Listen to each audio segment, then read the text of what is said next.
Hollywood blockbusters have become increasingly reliant on visual effects over the past few decades, and recent advances in technology have made it so feats in VFX work that were considered impossible just a few years ago are now well within reach. More and more studios are using CGI in films, mostly because it's often cheaper than the alternative. In fact, many modern blockbusters are covered in so many digital layers that the original footage looks unrecognizable, and more often than not, completely ridiculous.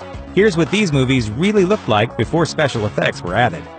300: Rise of an Empire. Zack Snyder's 300 made heavy use of CGI, and the technology used to create it had advanced immensely by the time its sequel, Rise of an Empire, came around, which of course meant squeezing every ounce of that tech into the movie. Director Noam Murro told Forbes, "It's amazing how the tools available 8 years later continue to develop. A major difference is CGI, and the ability to create things in post that are convincing and complex and three-dimensional. The idea of creating a water movie without a drop of water on the set is remarkable." The filmmaker also revealed that they relied on some of the same techniques used in the Oscar-winning CGI blockbuster Gravity. Elysium.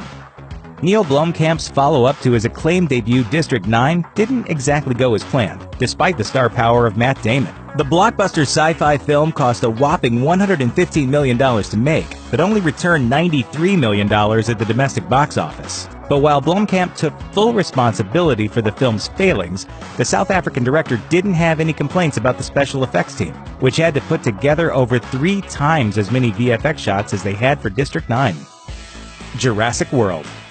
When Steven Spielberg decided to adapt Michael Crichton's novel Jurassic Park, CGI as we know it today didn't really exist. Spielberg brought on Industrial Light and Magic and tasked them with creating living, breathing dinosaurs using computer-generated graphics, and their efforts proved revolutionary.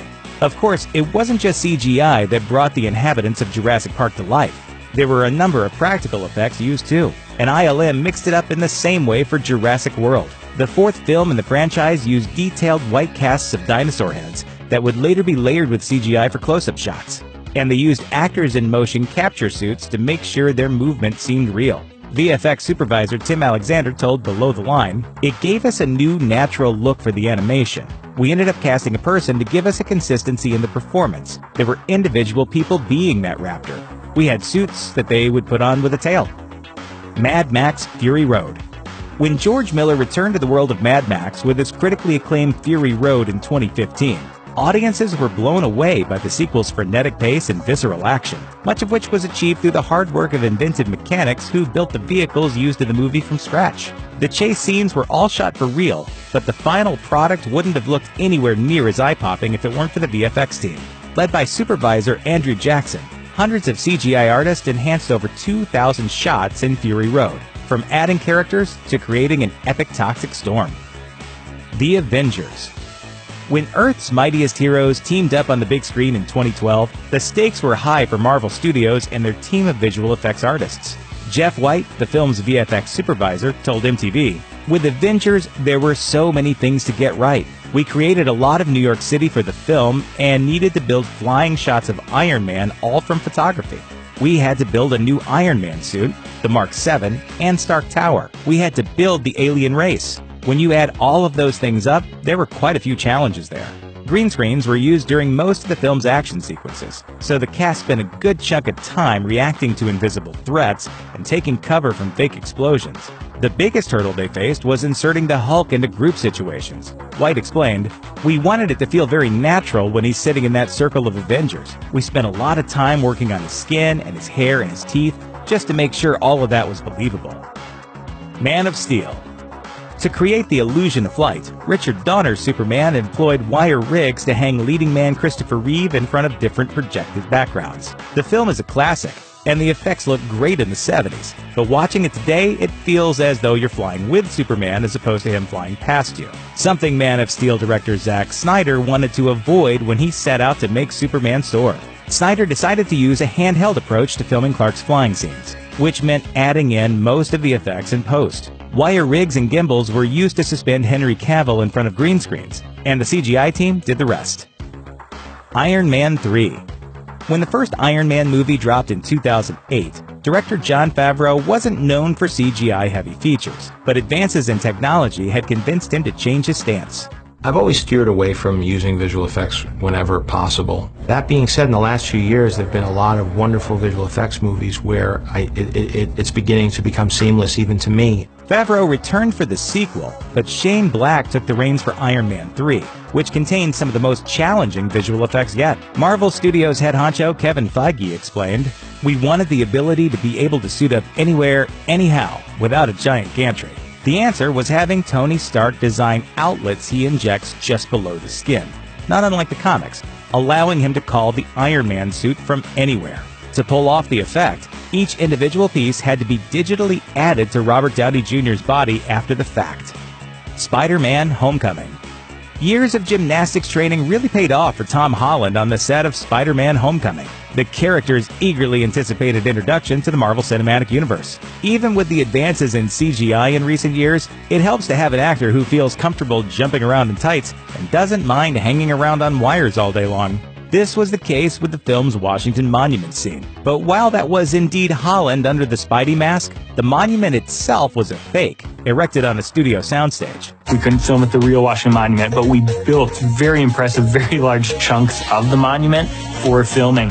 Holland got up the structure with the aid of a wire rig, though even with his background, it was far from a walk in the park. We did 2 weeks and every single shot was upside down. And my head just took a pounding, man, from all the blood that was rushing to it. The Jungle Book. The CGI Jon Favreau used for Iron Man was nothing compared to what he did for his 2016 live-action adaptation of The Jungle Book. To create an entire jungle around a human actor, they needed to pull out all the stops. The lighting was particularly difficult. The director explained, "It's very hard to fake light and shadow. So everything became about using panels of LEDs to project light. So if we had the kid bowing before the elephants, you have panels where we actually would pre-animate the elephants, and they would cast the shadows on the kid in the exact right way." This meant that 12-year-old star Neil Setti had to imagine the animals he was interacting with, though Favreau was on hand to make the experience as real as possible for the young actor via puppets and actors in blue suits. RoboCop. Paul Verhoeven's RoboCop got the most out of the special effects available in the 80s, using a combination of stop-motion and prosthetic builds to create a movie that was disturbingly realistic at times.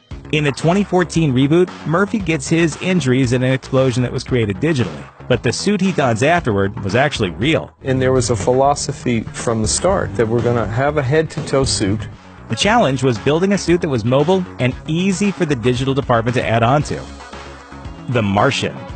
Ridley Scott is no stranger to special effects, but creating the red planet on screen for The Martian may have been his biggest challenge as a director. While some practical effects were used, a huge amount of digital work was required to give The Martian Scott's desired look. VFX supervisor Anders Langlands told Gizmodo, "Ridley Scott is famous for doing his little sketches, which are sort of really cool Ridleygrams. We'd ask, 'What do you want the background mountains to look like in this shot?' And he'd sketch out a little diagram of what they wanted. So you just literally match that and he'd be happy." A lot of time was spent finding the right view for the skies and arid landscapes of Mars. Though in the end, it was a simple thing that caused the VFX team the most problems: the helmet visors.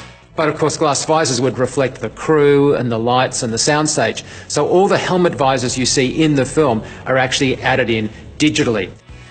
Suicide Squad.